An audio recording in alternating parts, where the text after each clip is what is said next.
good, and therefore you cannot use it to dispense. You cannot use it to satisfy your ego, to serve those around you.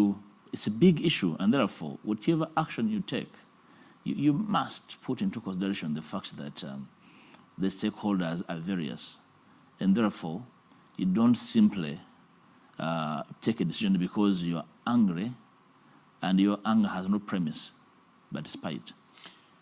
Do you look at NUP as a party anchored on taking power? As far as I know, yes. The question would be, are the actions we undertake currently or recently driving us in that kind of direction, that we're actually serious about power, or we have reached a stage where we feel a sense of satisfaction in so far what we have achieved. You know, there's a whole man of danger when you, in the short term, you make. Sometimes I am tempted to get the feel that probably some of us at the top echelons of the party feel that they have overachieved, and therefore, even if it ends there, they've written history. To some of us, it's not yet Uhuru. There's so much to do. First of all, the party itself hasn't formed and geared as an organization. We have never left our formation stages to take the party to the second stage of performance. We are still in formation and conflict, and therefore we've not been able to find time, adequate time, ample time, good time for deeper thinking into what the party ought to go into in the interim. Yeah, but it rests on you as a leader of the party. You've not anchored, or you've not chosen to take the direction of growing the party from formative stage. You know, Simon, depends on what you know and what I know. I don't know how much you know, but I will tell you that without regret, over the last 3 years, I have invested my time into trying to interest colleagues into making this party a national party, into taking this party to the people, not simply sloganeering about the existence of the party. Build formidable, dependable structures. Build a culture, a party culture. Build leadership. Mobilize, train, and deploy leaders. This we haven't done. We're simply still in 2021 election mode. And for me, that poses the biggest danger to the party. Because for you to be able to build an enduring organization, you must lean back and do particular things the way they're supposed to be done in building an organization. Unfortunately, over the last 3 years, we haven't found time to do that. And I think that partly explains how we have handled this, what you have called a crisis. Because if we had enduring, formidable party structures, systems, and party culture, probably this could have been handled a little better. Which is a conversation you've held with the party president at any given moment? Not just the president alone, but with the top leadership of the party. I have been consistent in insisting that the party needs to be structured. We have not had occasion to produce a new party constitution. We're still working with an old constitution, which is very problematic. I thought it was posted to Electoral Commission for gazetting, the new amended constitution. Yeah, when you gazette, you must return the constitution to the national, to the delegates conference, and declare it a valid constitution of the party. That has not been done. The constitution is still with the EC, and the gazetting got into issues. So that's not a new constitution. We still use the old constitution. So the constitution alone, but there are things we would have done practically with or without a new constitution. There are issues the actions would have taken over the last 3 years to try and make the party more formidable, more visible, anchored on to the wishes of the people, have it in the hands of the people. The party is still at the headquarters and in a few towns. And when you go there, the leadership is still interim. And that's very problematic. And before you know it, the ruling party has had a take, it's recruiting, it is organizing. They have had power for 40 years. We don't have power. We cannot go back to an election in the same shape we were 3 years ago.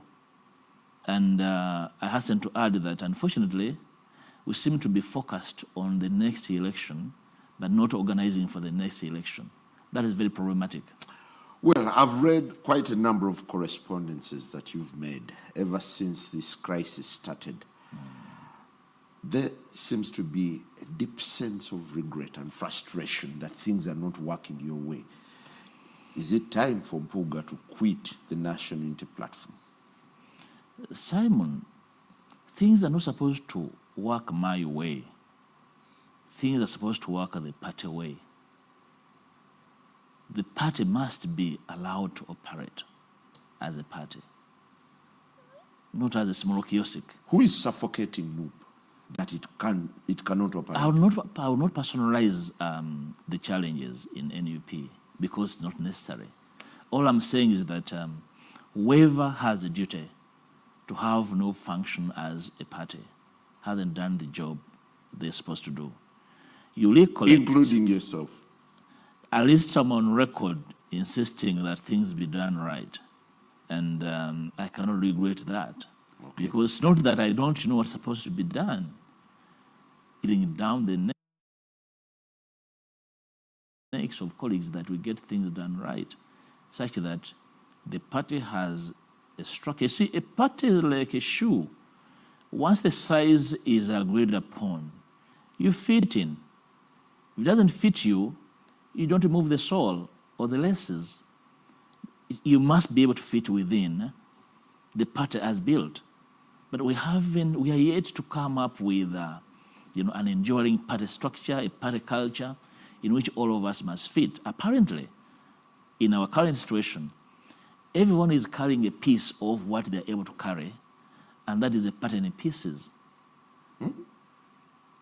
I'm saying that apparently the way things are, because we haven't yet built a culture, everyone is carrying away a piece of the party, and the party is not together.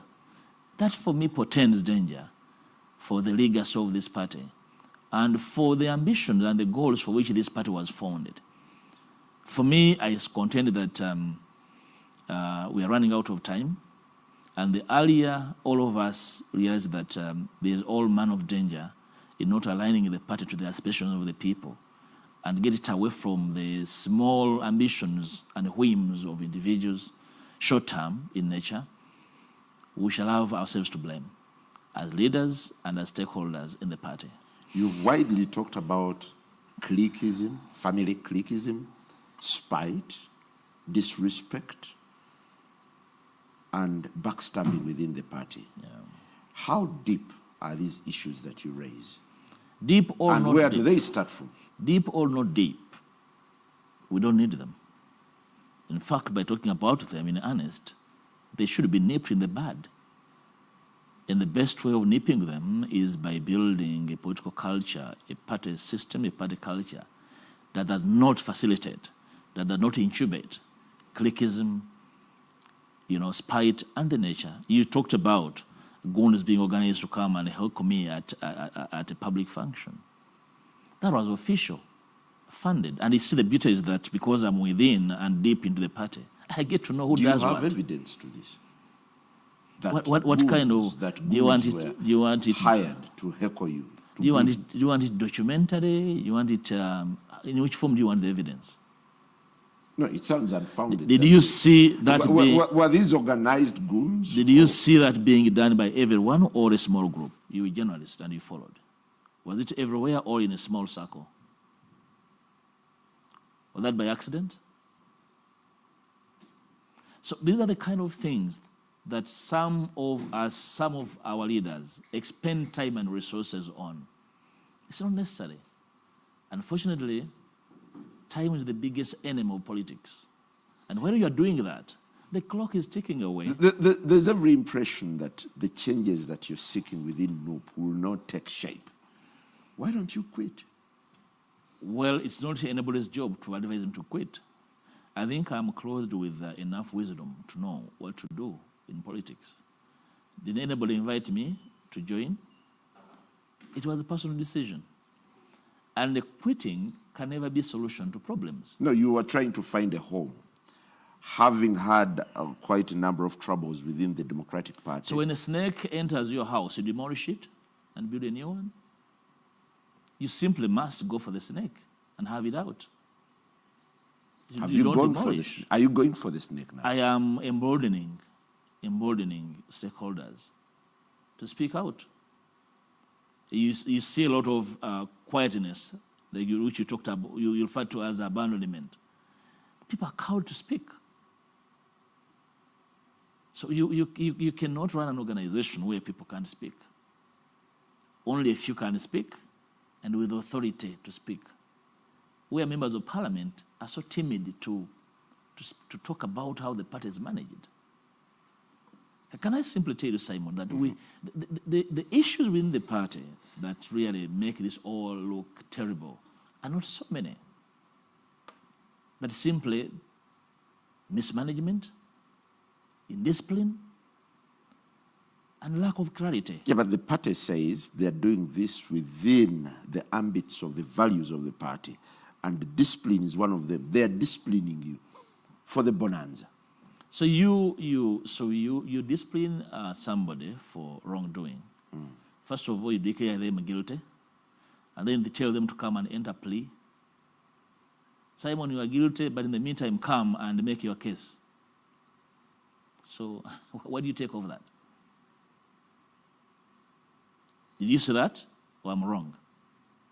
Probably you're right. Yeah, so how do you deal with that? Okay, by the time this matter exploded of 500 million shillings, were there back and forth engagements? Not my knowledge. When have you spoken to your principal, for instance, to get this ironed out? I've not had occasion to, because I think he has had a catalogue of things to do with this matter. First of all, declare me guilty. Then secondly, ask me to come and make my case. Then thirdly, suspend me. So I deal with that. How much? That's why I talk about the fact that I think my friend and leader is under siege.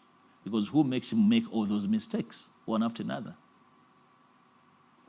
How much betrayal do you harbor from your friend, the person you call your friend, Honorable Robert Kyagulanyi? Unfortunately, I'm devoid of anger. I only harbor deep concern, because the building of NUP to where it is was out of a huge, immense, deep sacrifice by so many people. It involved a lot of deep thinking, sacrifice, and therefore this could easily go to naught if leaders see themselves alone in the mirror and believe that whoever has a contrary view on how the party should be managed is an enemy. That for me is the concern. I don't harbor anger, because we have so little time and so much to do to be angry with each other. Yeah, but naturally you'd imagine that the person you assume to be a friend would handle you in a collegial manner. It's a natural reaction that anybody would go out over their way to try and tarnish my name and then feel a sense of self-satisfaction. That you go out of your way to call a press conference, to go to funerals. I have not seen that being done to enemies of this country. You've seen so much energy, so much resources invested in painting me the way individuals in the NUP tried. I am not sure they have succeeded. But a lot has been invested into that. To what consequence? Time will tell. I'm a believer in time, that's why I'm not angry. But I'm concerned because, Simon, to be what I am takes a bit of time. You don't wake up to become Mathias Mpuuga. Assuming for academic purposes, Mathias Mpuuga made a mistake. Let's argue for academic purposes. So then, how would you handle a nation if you found a country in a crisis in Karamoja, a crisis in Kabale, one in Zombo? Would you bomb the country? So I think it puts into perspective a number of questions, the readiness of some of us to offer leadership, even when faced with a crisis. Leadership is about facing challenges and finding solutions. You plunged the party into this crisis. How? By, for instance, coming out to say you're not willing to step down from the position of Commission of Parliament over the cash bonanza, the service award. I think, Simon, you are dragging us into a matter that has been legally settled. If you think this is not lawful, I think people should have a right to challenge it. But because I know that there's nothing wrong with it, then I have no reason to back down over blackmail. Okay, you're legally right. Perhaps. How about morally? Do you think this Simon, stands morally? I am a member of the commission, the same commission that gave grants to members of parliament. Did they resign? Because the public had issues with it. But was everyone a leader of the opposition in that parliament? I was the leader of the opposition in parliament. And the same commission, its wisdom, thought so. So how would you call me a thief? And you want, you go out of your way to invest party resources into convincing the world and everyone that Mathias Mpuuga is a thief. That's painful, and you are serious.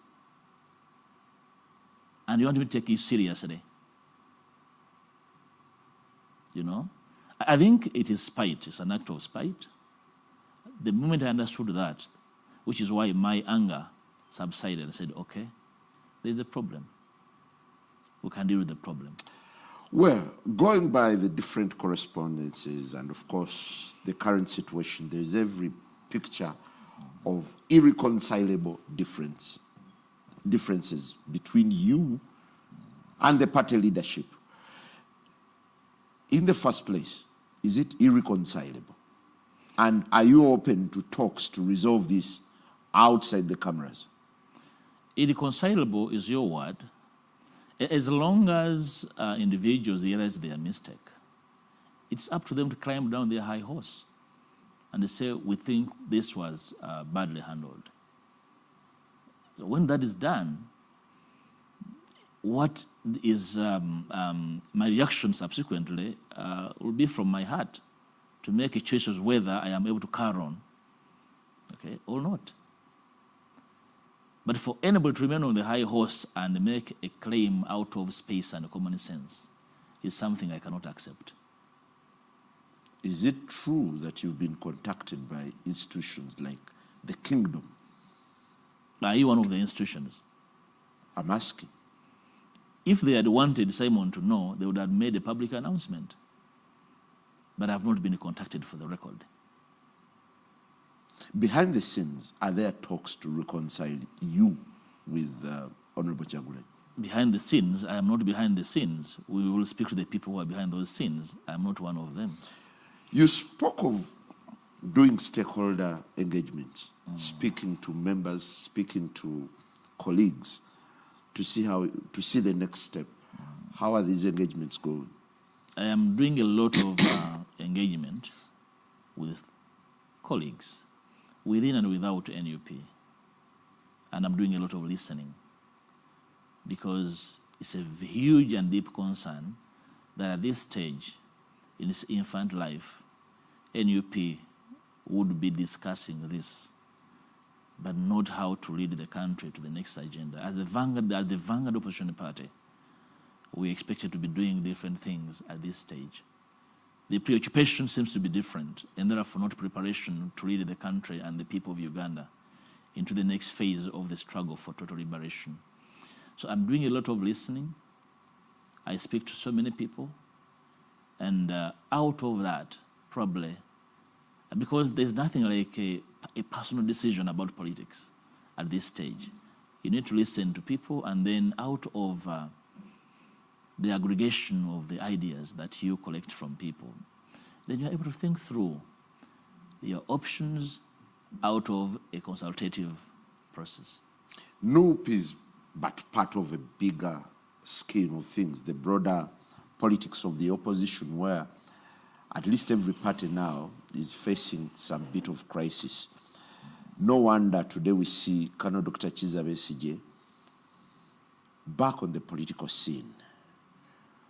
Would you consider probably a new formation outside the traditional parties that seem to be now challenged?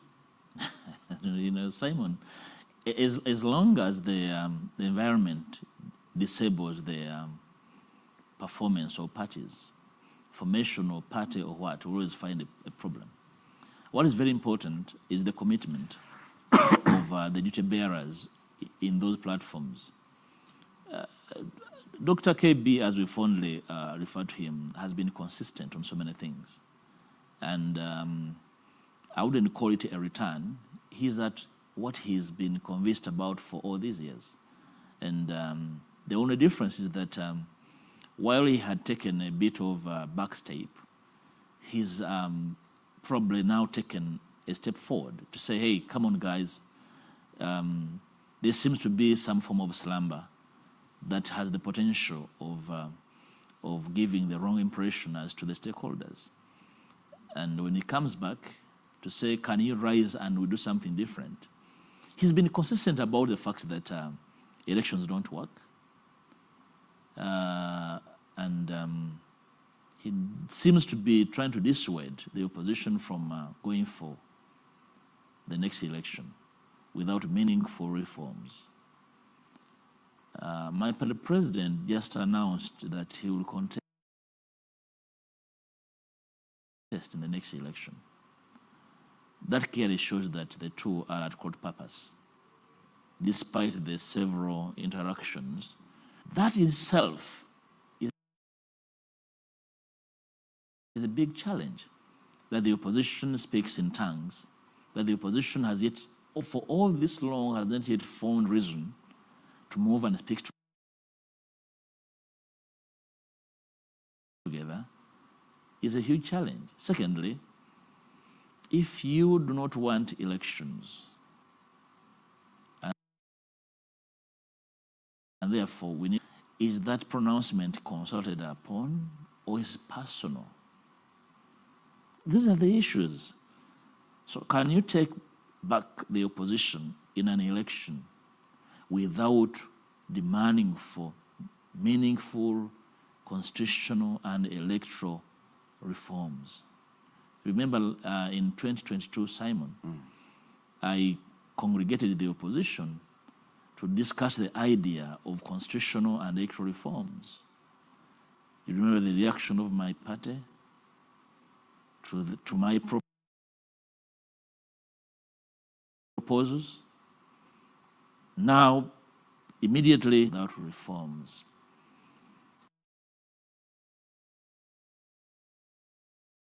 And they also were saying that we should not even think about contestation. So these are huge challenges, and they're not insurmountable. The opposition must honestly, in election, where a one be abakama,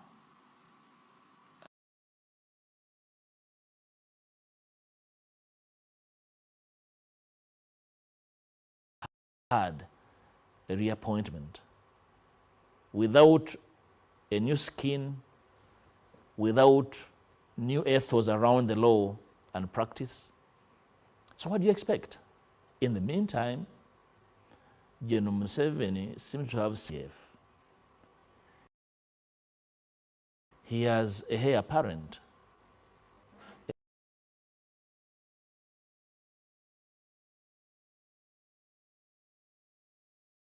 a co-president.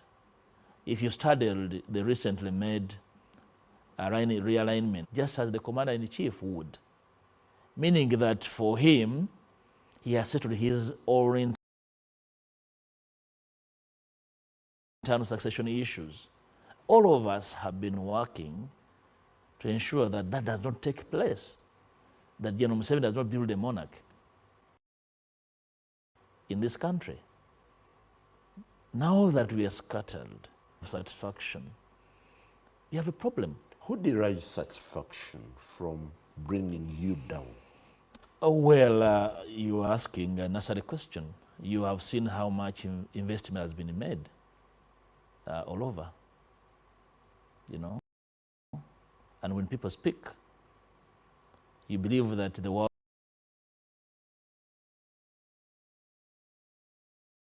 has ended.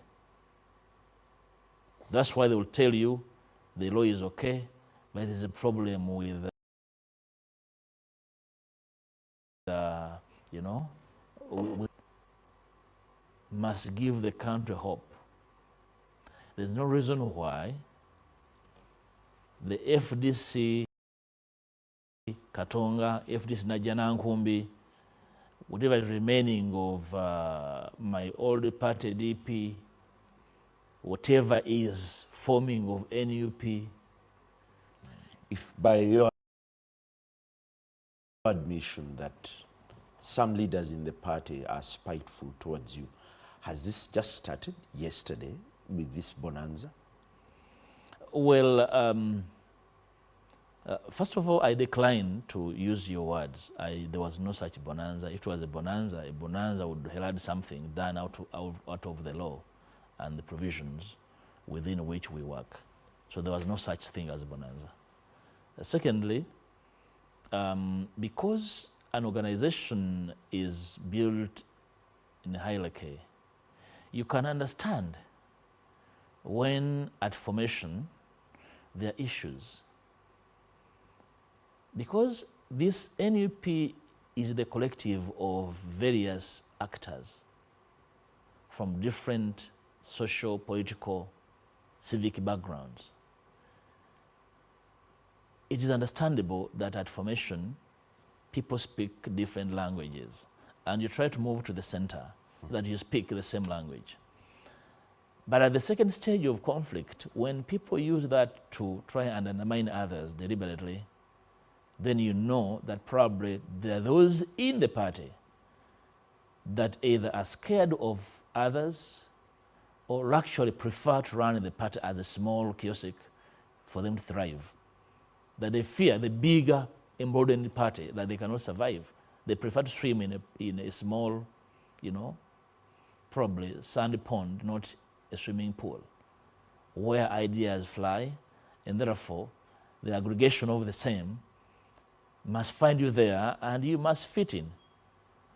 Where ideas portray you as, you know, a problem because you harbor different ideas, then you have a very huge problem in a party. So apparently, NUP is failing to exit the second stage of organizational formation, which is conflict. And because we haven't evolved an internal conflict management mechanism. When I was LOP, I had to endure a lot of challenges within and without the party to be able, because I had a duty to keep the opposition together in parliament and also to grow and embolden my members from NUP that were new in that space, new to politics, new to parliament. And therefore, I had to have my shock absorbers at their best to be able to carry through all these challenges of individuals, of organizational building, of people who either are scared of me or do not understand me. You were reporting with me as NBS from the field, wherever I would go. The field activities I was making to try and expose the regime, or discomforting some members, some leaders in NUP, because the argument was that, you see, that man is marketing himself. He wants to compete for president, as if that were a crime. But I was doing the role of the leader of the opposition. I lead of the opposition. So that office is a very serious office. That's why it must be occupied by serious people. Probably. You have to go out of your way to do things which ordinary members or leaders in the party do not do. And that's what I was doing. That in a way also caused problems. And I remember in one of my several visits, members were being called, members of parliament were being called not to go with me to the field. I found that not just objectionable, but quite telling of the quality of some of the people we work with. But I think that was a small bit, was able to overcome that, and I made it clear to all and sundry why the LOP must be able to go out of his way to do what I was doing, including Simon meeting, because the LOP's office is the public office. In that office, when you're there, you receive all manner of persons, government ministers, permanent secretaries, all sorts of people come to you, religious leaders. And when they come to you, it's not because they're your friends, but because you are in occupation of a public office in which you must discharge a public duty, not to friends, but to the taxpayer. That's what I was doing. And I am advised it was a source of discomfort to so many in my party. Well, the same way you advised Honorable Senyonyi to read the book How to Hug a Porcupine, perhaps it's the same way I would advise you to read the 48 Rules of Power. Well, you know rule number 1? It's up to you to interpret it. Interpretation is very We'll easy. take a break. Good morning.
Welcome back. Still having a conversation with the man in the eye of the storm, Honorable Mathias Mpuuga, Member of Parliament for Nyendo Mukungwe.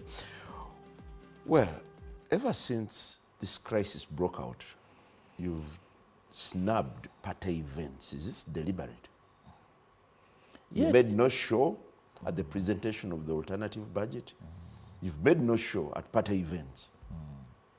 It is deliberate. I'm not sick. Because sometimes you need to keep away from some people's space for your own peace and for their deeper imagination of issues.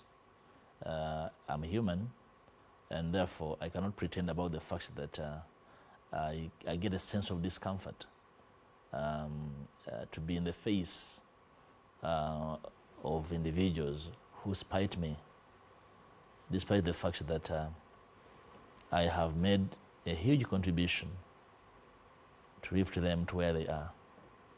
I feel a sense of betrayal, and as a human, I keep a wee bit.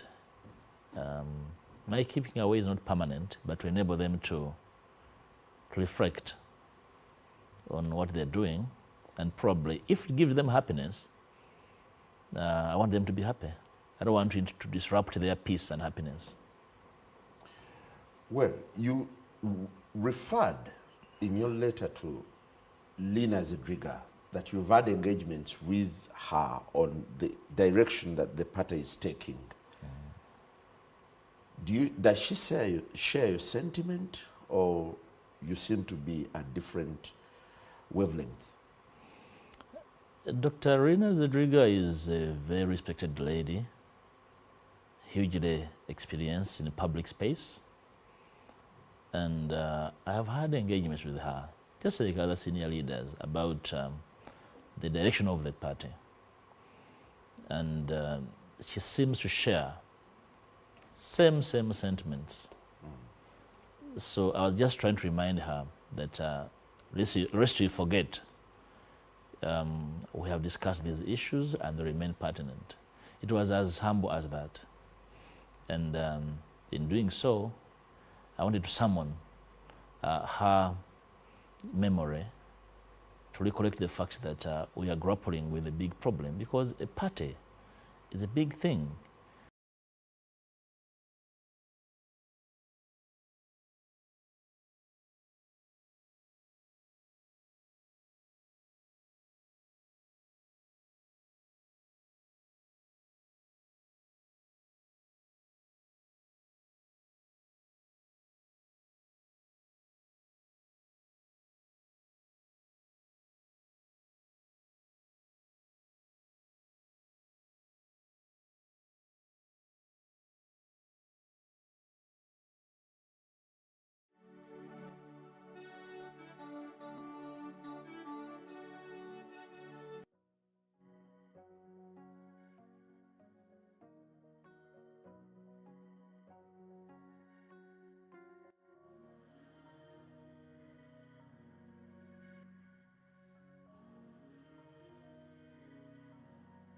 For you to build a party, building NUP is part of my conviction.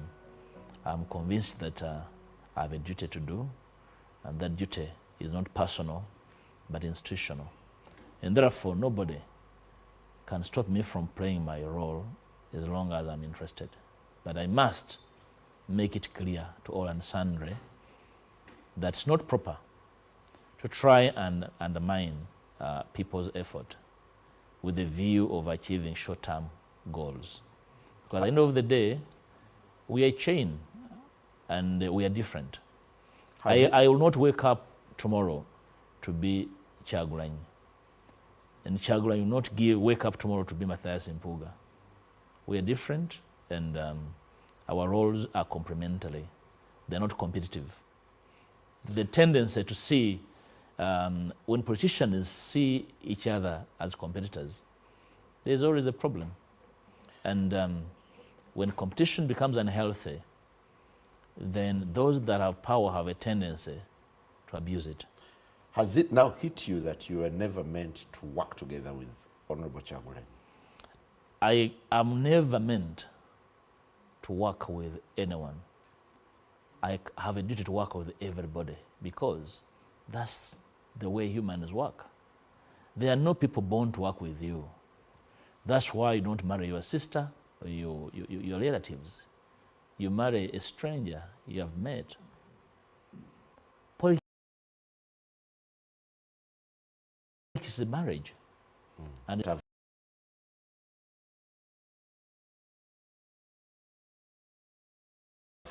that has hit the rocks. well, the convenience you're talking about, I'm not aware of. You go to Kavle and build a party culture. You were welcomed day. as a migrant to the National Unity Platform. So were there NUP before I joined? Was there NUP before I joined? Are you aware of the existence of NUP? There was Chibalama's NUP.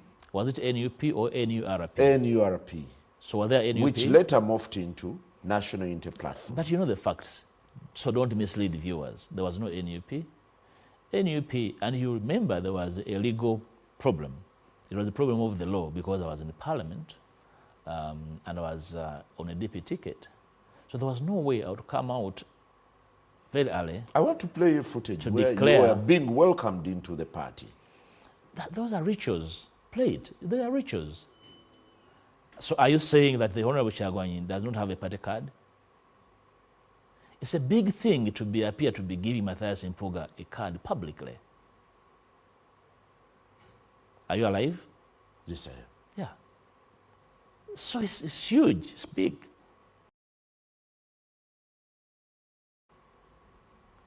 I am not Simon Njara Kagwa from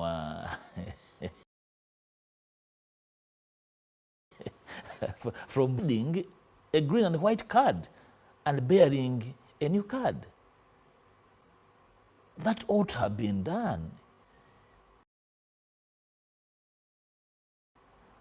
It was okay, and so many others. But again, do you appreciate that it was because of the magnanimity of Honorable Bobi Wine that he appointed you Deputy President? Did you say magnanimity? Yes. You see him as a king? Is that your view of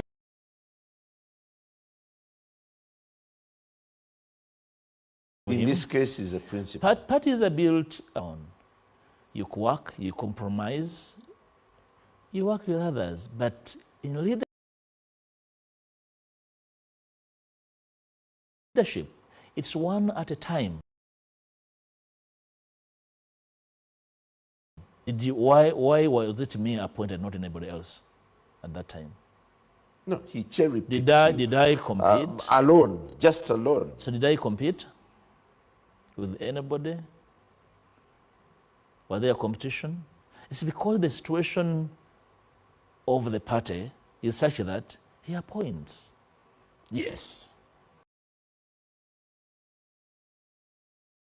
And disappoints. Okay. No, there is a problematic constitution. Yeah, there is. But Simon, the question that must be clear is that appointments of the nature are done because you mutually agree that suspended you. Well, that is for the comfort of your politics. But did he say that he found me undeserving?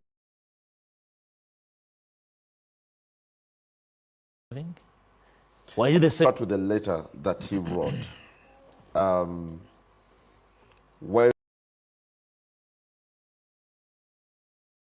discharging you from the office of Deputy President,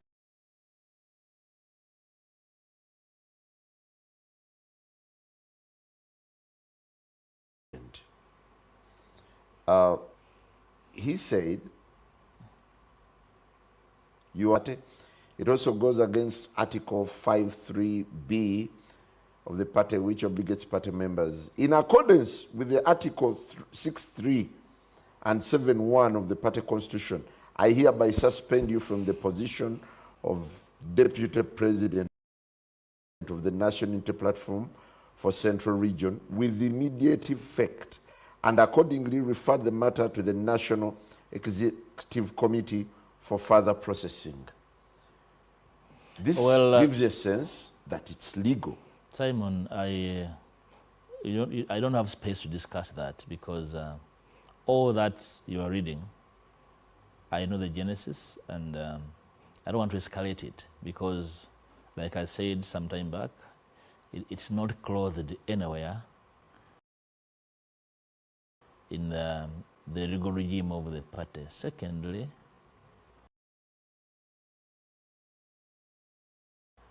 how do you speak about the hierarchy of somebody already declared guilty before an investigation, then suspended, then investigate? I think there's a problem, you can see. But I don't want to go into that space because escalation of conflict for me is helpless. Doesn't help the cause for which I stand for. I prefer to go for higher goals. You look and sound emotionally drained by the current crisis. How far can you go? Well, I don't know your measure of emotional drain that you're using. The fact that I'm able to come here and speak to the nation means that I'm available. But make no mistake, I am human. To see through actions of spite, actions that are not anchored anywhere in any law, then I'm like, probably my president is being surrounded by people not helpful. Probably my president is, there's somebody breathing down his neck and therefore disabling him from being able to think deeply about every action and how the action cascade and their impact on the party. You see, for you to wake up and say Simon is a thief, it's a strong statement. You don't simply say it. And after saying it, then you say, please supply evidence. So what are you trying to do? So these are the kind of situations that make me lean back and say, okay, I think there's a big problem. The problem is not about the suspension. The problem has nothing to do with the request that you exit the commission. You saw the tweet by the Party Secretary General about my exiting the commission. That, oh, what we wanted to do is to make sure that the country is aware that this person works for NRM. You know, we have achieved it. So, what was he saying? That this was, actually was informing the country that we have been choreographing something. It's not coming out well, but we have chosen this path. That was the meaning of the tweet, that they have been working on something for some time. It hit a wall. He has found a shortcut. I think it now appears good. It's okay now. So when you hear that and see that, and you are sensible and reasonable, you lean back and say, well, I will go for the higher goals. I won't be drawn into this micro conflict. The party spokesperson once hinted that you hide under the Buganda. Which spokesperson? Senyon Joel. That you hide under Buganda.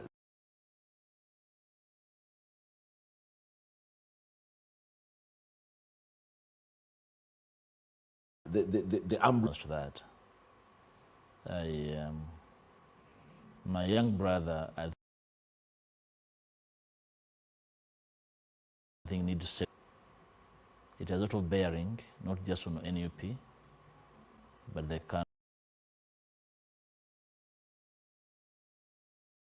country. And I seem to be helping.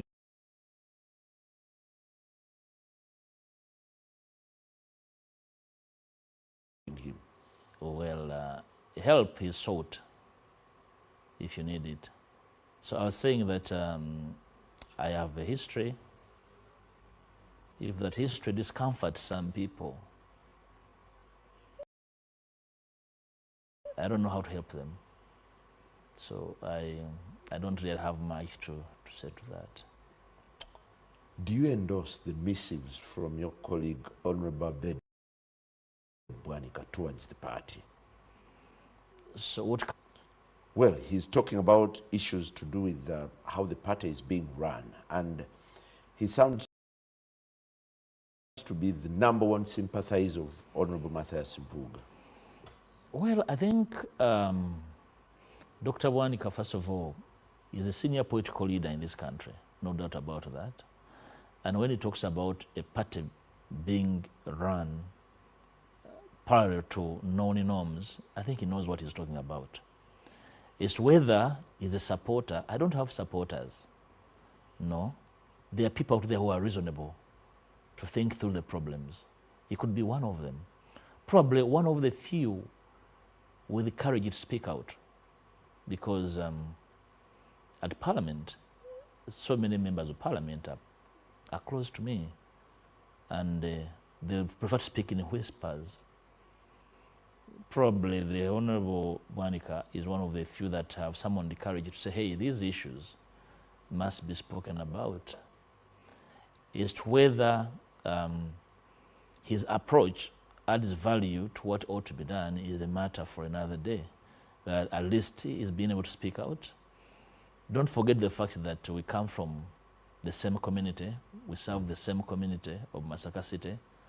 Probably he naturally has a soft spot for me, because we have endured so much.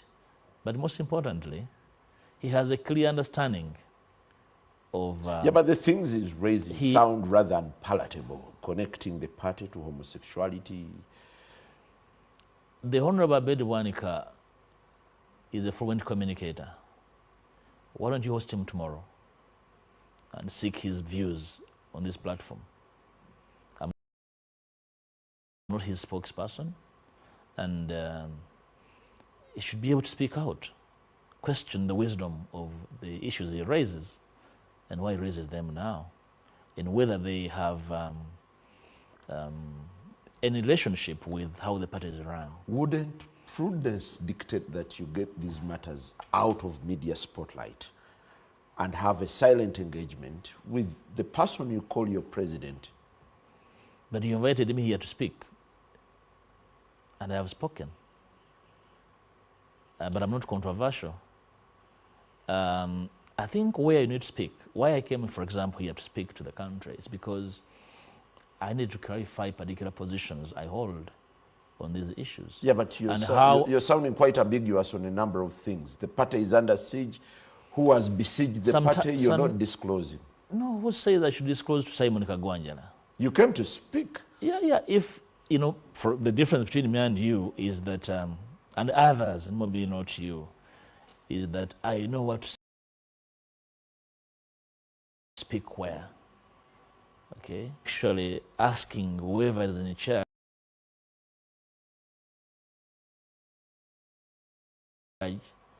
to try to plug the holes.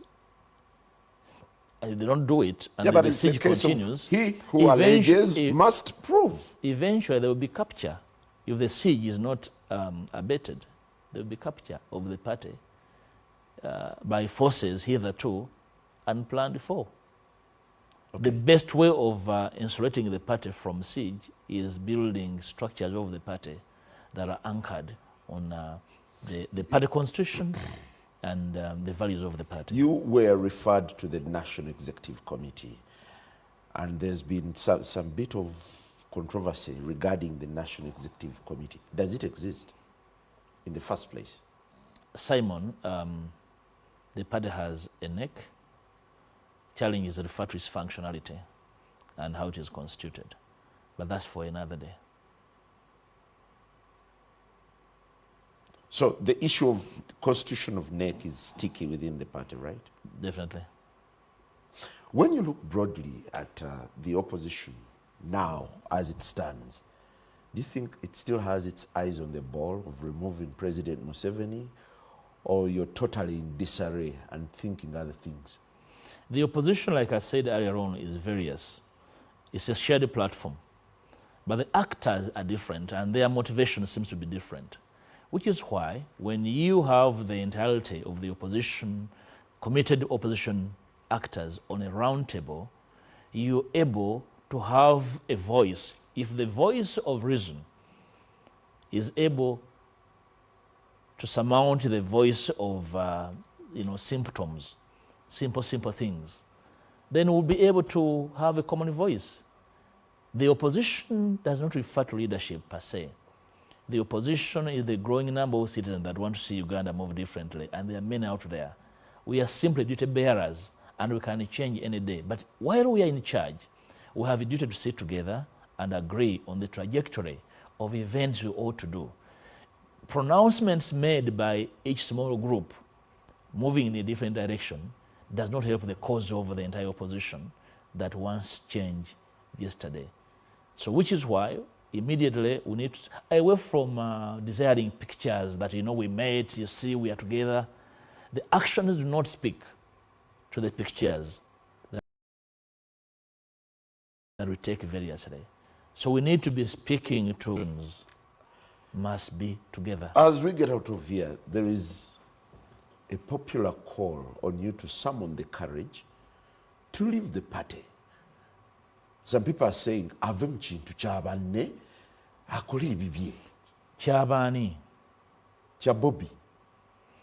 Then you're telling it's as though you're saying Bobi is building a small thing, Azimba Kantuke. He's never implied to me the Azimba Kantuke. The impression I get from him is that commonly and together we are building an organization. Okay? If I ever discover that that's not the intention, then I'll have to so reality hasn't hit you yet that this is his vehicle, it's his thing. If it's your thing, it will collapse on your back. And I am yet to hear it from him that actually all the energy, all the time he's expending is in building a small thing for himself. And I'm helping him not to do that because it is fatal.